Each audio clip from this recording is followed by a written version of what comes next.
Segundo a OMS, saúde é um estado de completo bem-estar físico, mental e social, e não somente a ausência de enfermidades. Os quadros do programa Vida Plena proporcionam informações e reflexões que lhe darão bem-estar global. Está começando o programa Vida Plena. Apresentação: Ivanise Diel e Augusto Ablin.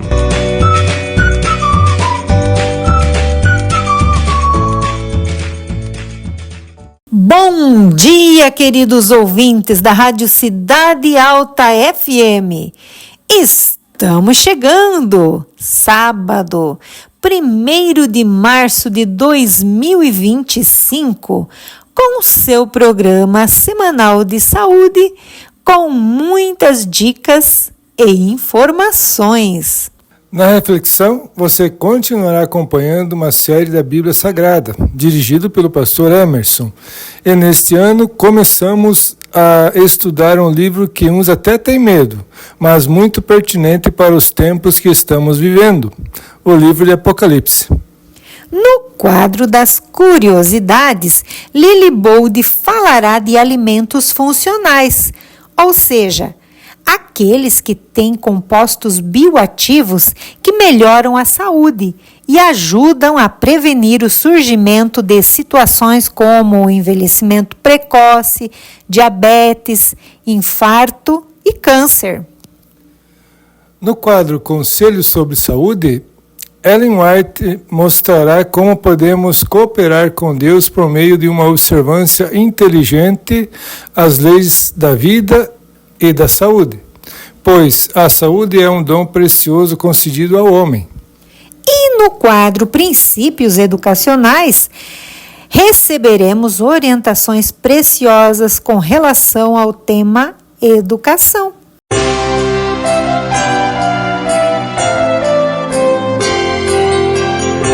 A reflexão da semana com o pastor Emerson Garcia Metzger.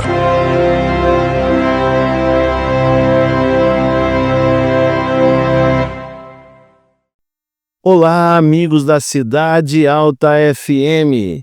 Que alegria estar com você mais uma vez. Estamos aqui diretamente das ondas do seu rádio e vamos aqui falar sobre a palavra de Deus. Como é gostoso abrir a Bíblia e poder verificar, aprender sobre coisas que vêm diretamente de Deus. E este é o nosso terceiro encontro, nossa terceira semana. E nós estamos aqui ainda em Apocalipse capítulo 1. Não saímos do Apocalipse capítulo 1. E vamos relembrar na semana passada o que falamos. João recebe uma mensagem, e esta mensagem que João recebe, Deus diz para ele escrever num livro e enviar às 7 igrejas. Você lembra o nome das 7 igrejas da Ásia? Éfeso, Esmirna, Pérgamo, Tiatira, Sardes, Filadélfia e Laodiceia. E nós comentamos já semana passada que cada uma dessas igrejas foi um tempo, e a última é o tempo que nós vivemos hoje. Mas isso nós vamos estudar separadamente de cada uma das igrejas. Mas hoje é muito interessante que no verso 12 em diante do capítulo 1 de Apocalipse, depois da visão, olha o que João relata. Preste atenção. Verso 12 de Apocalipse 1. E virei-me para ver quem falava comigo. E virando-me, vi 7 castiçais de ouro. E no meio dos 7 castiçais, um semelhante ao Filho do Homem, vestido até aos pés de um vestido comprido, cingido pelos peitos com um cinto de ouro. E a sua cabeça e cabelos eram brancos como a lã branca, como a neve, e os seus olhos como chamas de fogo. Os seus pés semelhantes a latão reluzente, como se tivesse sido refinados numa fornalha, e a sua voz como a voz de muitas águas. E ele tinha na sua destra 7 estrelas, e na sua boca saía uma aguda espada de 2 fios. E o seu rosto era como o sol, quando na sua força resplandece. E eu, quando vi, caí em seus pés como morto. E ele pôs sobre mim a sua destra, dizendo-me: não temas, eu sou o primeiro e o último. E o que vivo e fui morto, mas eis aqui, estou vivo para todos sempre. Amém. E tenho as chaves da morte e do inferno. Escreve as coisas que têm visto, e as que são, e as que depois destas hão de acontecer. O mistério das 7 estrelas que viste na minha destra, e dos 7 castiçais de ouro. As 7 estrelas são os anjos das 7 igrejas, e os 7 castiçais que viste são as 7 igrejas. Olha que interessante, que descrição maravilhosa de Jesus Cristo. Então João viu Jesus Cristo, e Jesus já tinha voltado ao Pai, e agora ele vê como Jesus estava lá. E olha que interessante, cabelos brancos, olhos com fogos, a sua roupa, a faixa dourada no seu peito, e cada uma dessas descrições, a sua voz como muitas águas, então uma voz potente, uma voz forte. Que gostoso ouvir isso aqui.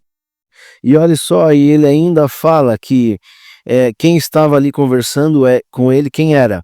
Não temas, eu sou o primeiro e o último. Quem é esse? É Deus. O que vivo e fui morto. Quem vive agora e foi morto? Jesus Cristo, que também é Deus.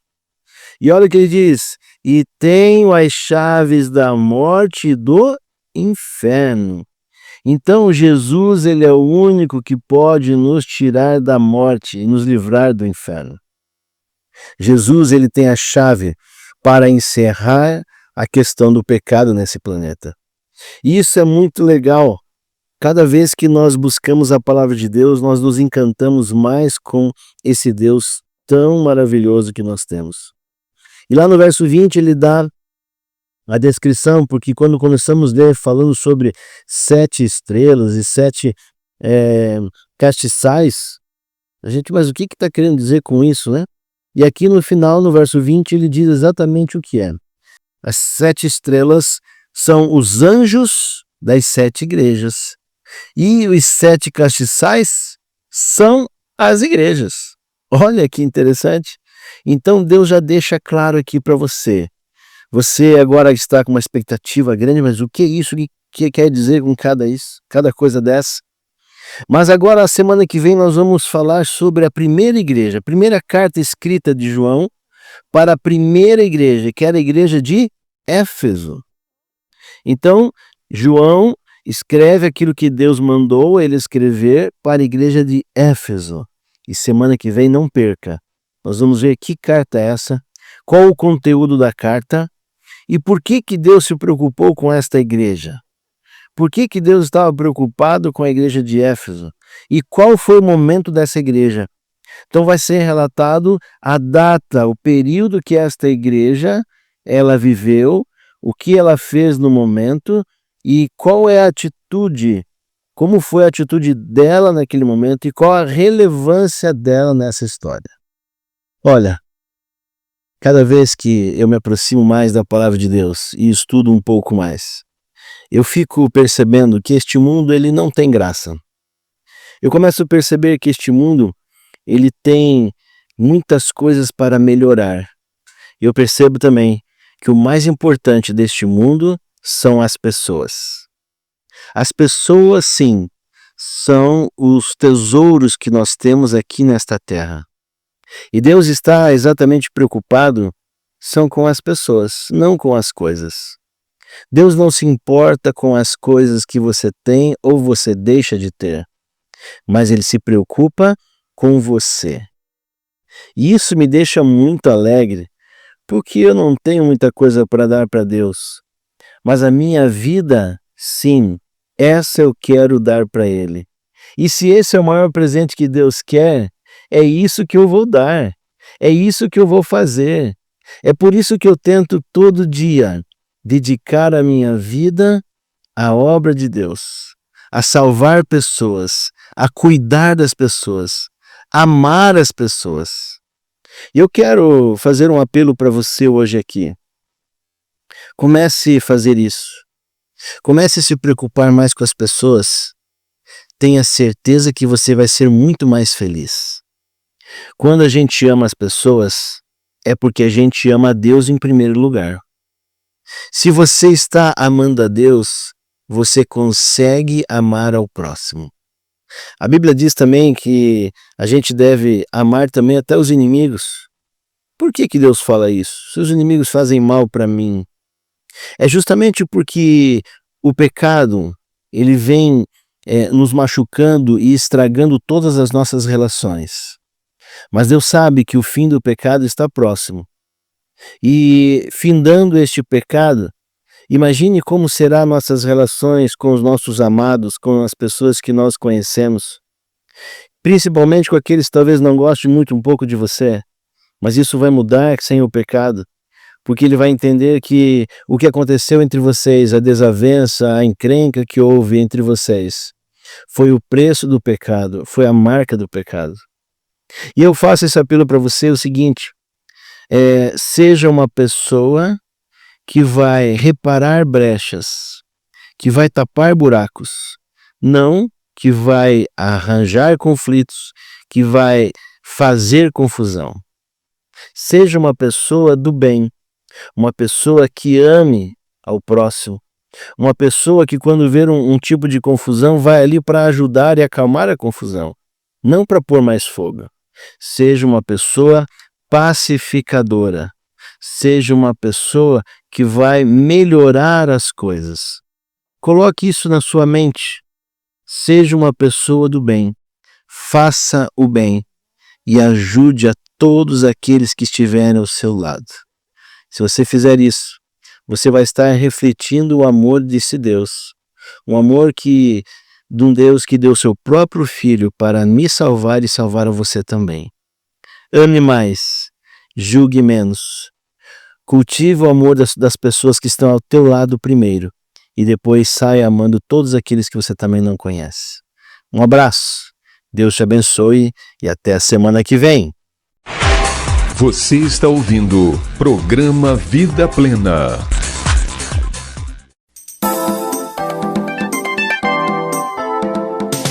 Vida Plena apresenta Curiosidades da Semana com Lili e Buldi.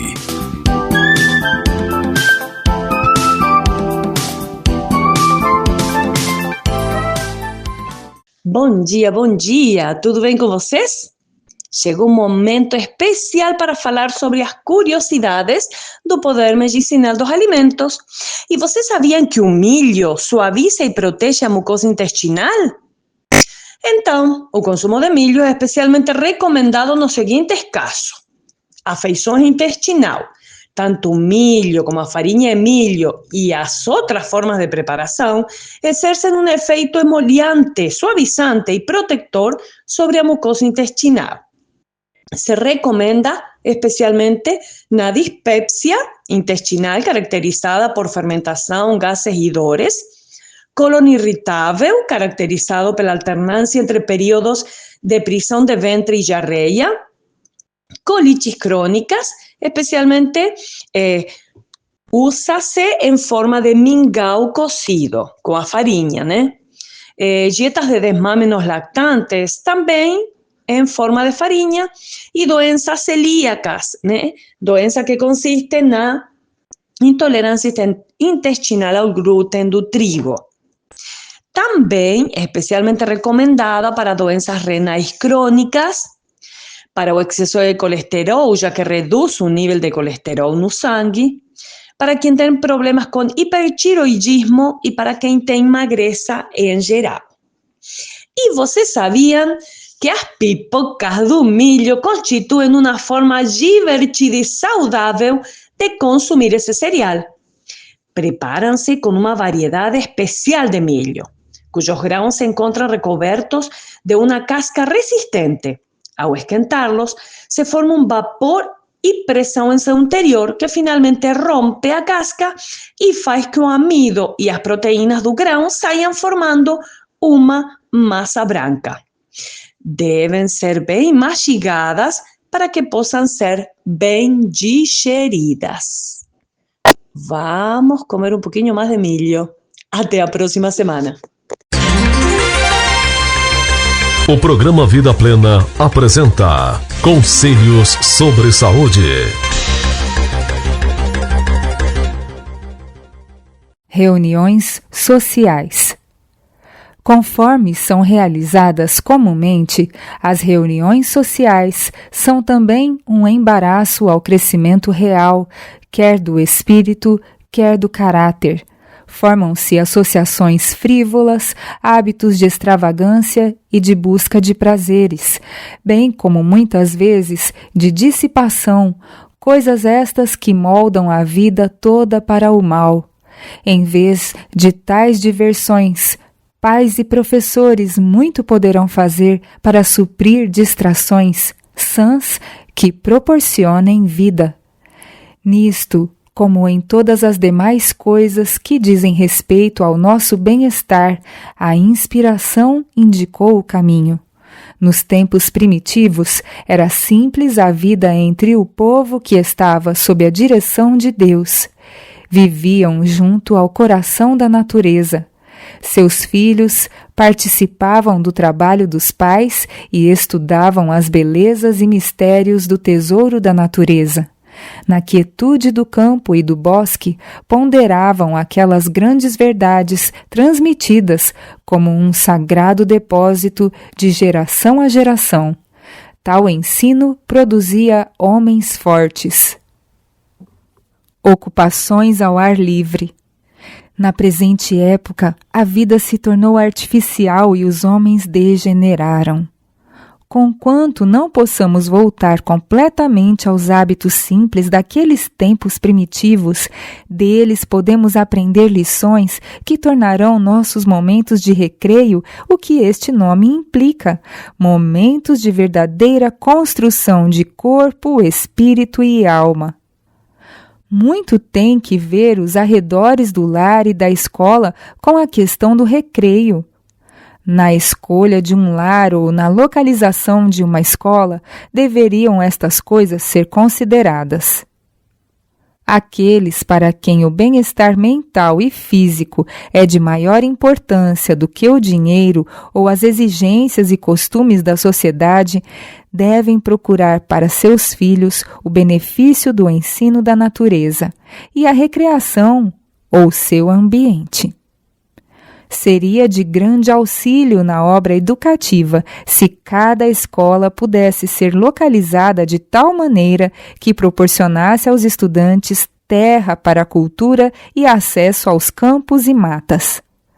Para os fins de recreio aos estudantes, os melhores resultados se alcançarão pela cooperação pessoal do professor. O verdadeiro professor pode comunicar a seus discípulos poucos benefícios, tão valiosos como o de sua própria companhia. É um fato relativamente a homens e mulheres que só os podemos compreender quando chegamos em contato com eles pela simpatia. E quanto mais não se dá isto em se tratando de jovens e crianças. E temos necessidade de os compreender a fim de mais eficazmente beneficiá-los. Para fortalecer os laços de simpatia entre professor e estudantes, poucos meios há que façam tanto como a associação agradável entre eles fora da sala de aula. Em algumas escolas, o professor está sempre com seus alunos nas horas de recreio. Associa-se-lhes em seus empenhos, acompanha-os em suas excursões e parece identificar-se com eles. Muito bem iriam nossas escolas se esta prática fosse mais geralmente seguida. O sacrifício que se exigiria do professor seria grande, mas ele recolheria uma recompensa preciosa. Nenhuma recreação apenas proveitosa a si mesmos se revelará uma bênção tão grande às crianças e jovens como a que os faz úteis aos outros. Entusiastas e impressionáveis por natureza, são prontos a corresponder à sugestão. Fazendo planos para a cultura de plantas, procure o professor despertar interesse no embelezamento dos terrenos da escola e da sala de aula. Um duplo benefício resultará. Aquilo que os discípulos procuram embelezar, não querendo que fique maculado ou destruído. Acoroçoar-se-ão gosto apurado, amor à ordem, hábitos de cuidado. E o espírito de associação e cooperação desenvolvido demonstrar-se-á aos alunos uma bênção por toda a vida. Assim também se pode dar um novo interesse ao trabalho nos jardins ou às excursões a campos e matas, acoroçoando-se os alunos a lembrar-se dos que se acham privados destes lugares aprazíveis e partilhar com eles as belas coisas da natureza.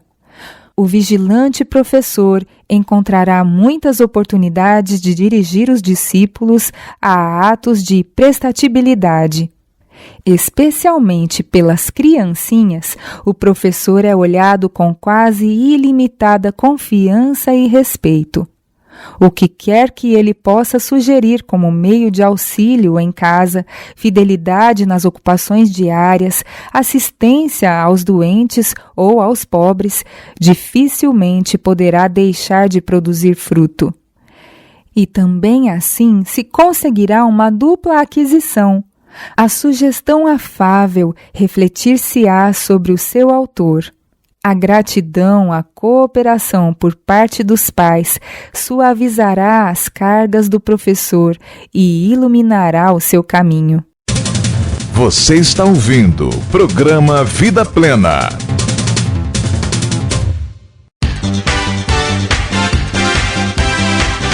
E agora, no programa Vida Plena, Princípios Educacionais.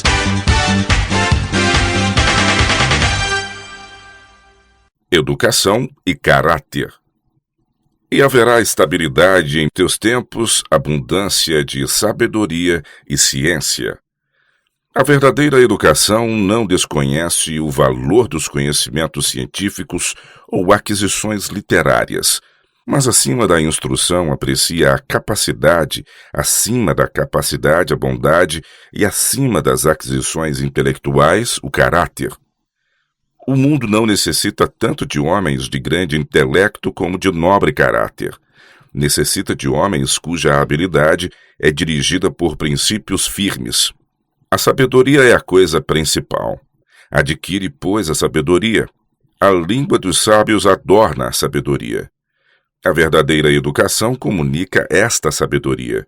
Ensina o melhor uso não somente de uma, mas o de todas as nossas habilidades e aquisições. Assim abrange todo o ciclo das obrigações, para com nós mesmos, para com o mundo e para com Deus. A formação do caráter é a obra mais importante que já foi confiada a seres humanos, e nunca dantes foi seu dirigente estudo tão importante como hoje. Jamais qualquer geração prévia teve de enfrentar transes tão momentosos.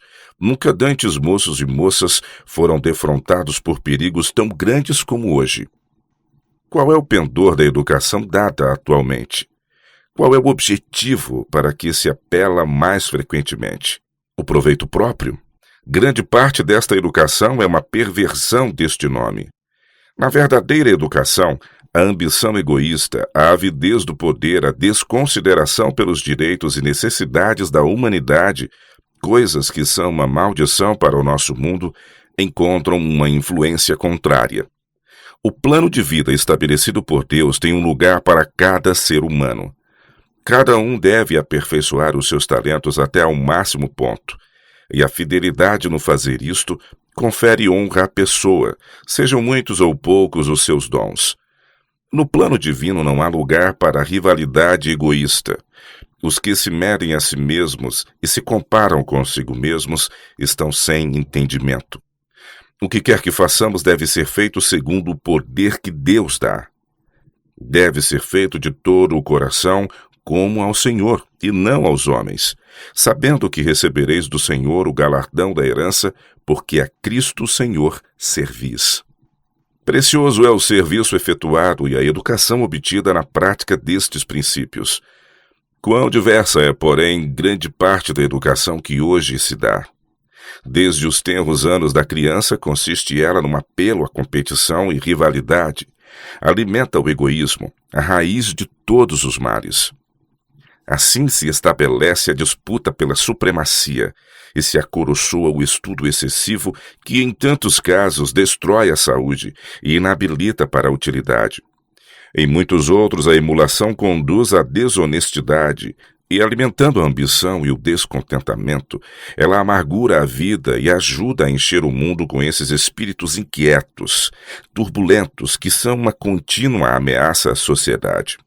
E o perigo não pertence unicamente aos métodos, está igualmente no assunto dos estudos. Quais são as obras com que, durante todos os anos mais susceptíveis da vida, é a mente dos jovens levada a ocupar-se? No ensino da língua e literatura, de que fonte são os jovens ensinados a beber? Das cisternas do paganismo, das fontes alimentadas pelas corrupções do antigo paganismo. Ordena-se-lhes que estudem autores dos quais, sem contestação, se declara não terem respeito pelos princípios da moralidade. E de quantos autores modernos também se poderia dizer o mesmo? Com quantos deles a graça e a beleza da linguagem não são senão disfarce para encobrir princípios que, em sua verdadeira deformidade, repugnariam o leitor? Além disso, há uma multidão de escritores de ficção, convidando a devaneios deleitáveis em palácios de ócio. Podem não ser taxados de imoralidade, contudo suas obras nem por isso deixam de estar carregadas de males. Estão roubando a milhares e milhares o tempo, a energia e a disciplina exigidos pelos severos problemas da vida. No estudo das ciências, como geralmente é feito, há perigos igualmente grandes. A evolução e seus erros conexos são ensinados nas escolas de todas as categorias, desde o jardim da infância até as escolas superiores. Destarte, o estudo da ciência que deveria comunicar o conhecimento de Deus acha-se tão misturado com as especulações e teorias humanas que propende para a incredulidade. Mesmo o estudo da Bíblia, como muitas vezes é feito nas escolas, está despojando o mundo do inapreciável tesouro da palavra de Deus. A obra da alta crítica, dissecando, conjecturando, reconstruindo, está destruindo a fé na Bíblia, como uma revelação divina. Está despojando a palavra de Deus do poder de dirigir, enobrecer e inspirar as vidas humanas. Quando o jovem sai ao mundo para encontrar suas seduções ao pecado, a paixão de ganhar dinheiro, a paixão dos divertimentos e contemporizações da ostentação, do luxo, extravagâncias, engano, fraude, roubo e ruína, que ensinos encontrará ali? O Espiritismo afirma que os homens são semideuses não decaídos, que cada mente julgará a si mesma, que o verdadeiro conhecimento coloca os homens acima de toda a lei, que todos os pecados cometidos são inocentes, pois o que quer que seja está certo, e Deus não condena. Representa os mais vis dos seres humanos como estando no céu e grandemente exaltados ali. Assim, declara ele a todos os homens: não importa o que façais, vivei como vos aprouver, o céu é vosso lar. Multidões são levadas assim a crer que o desejo é a lei mais elevada, a libertinagem é a liberdade, e que o homem é apenas responsável a si mesmo. Com tal ensino dado logo ao princípio da vida, quando os impulsos são os mais fortes e mais urgente a necessidade de restrição própria e pureza, onde está a salvaguarda da virtude? O que deverá impedir que o mundo se torne uma segunda Sodoma? Ao mesmo tempo, a anarquia procura varrer todas as leis, não somente as divinas, mas também as humanas. A centralização da riqueza e poder, vastas coligações para enriquecerem os poucos que nelas tomam parte, a expensas de muitos, as combinações entre as classes pobres para a defesa de seus interesses e reclamos, o espírito de desassossego, tumulto e matança, a disseminação mundial dos mesmos ensinos que ocasionaram a Revolução Francesa, tudo propende a envolver o mundo inteiro em uma luta semelhante àquela que convulsionou a França. Tais são as influências a serem enfrentadas pelos jovens hoje. Para ficar em pé em meio a tais convulsões, devem hoje lançar os fundamentos do caráter. Em cada geração e país, o verdadeiro fundamento e modelo para a formação do caráter tem sido o mesmo. A lei divina: amarás ao Senhor teu Deus de todo o teu coração e ao teu próximo como a ti mesmo. Grande princípio este manifesto no caráter e vida de nosso Salvador. É o único fundamento certo e o único guia seguro. A estabilidade dos teus tempos e a força da tua felicidade serão a sabedoria e ciência. Aquela sabedoria e ciência que somente a palavra de Deus pode comunicar. Relativamente à obediência aos seus mandamentos, é tão verdade hoje como foi nos dias em que foram estas palavras proferidas a Israel. Esta será a vossa sabedoria e o vosso entendimento perante os olhos dos povos. Aqui está a única salvaguarda à integridade individual, pureza do lar, bem-estar da sociedade ou estabilidade da nação. Por entre as perplexidades, perigos e reclamos contraditórios da vida, a única segurança e regra certa é fazer o que Deus diz. Os preceitos do Senhor são retos. Quem faz isso nunca será abalado.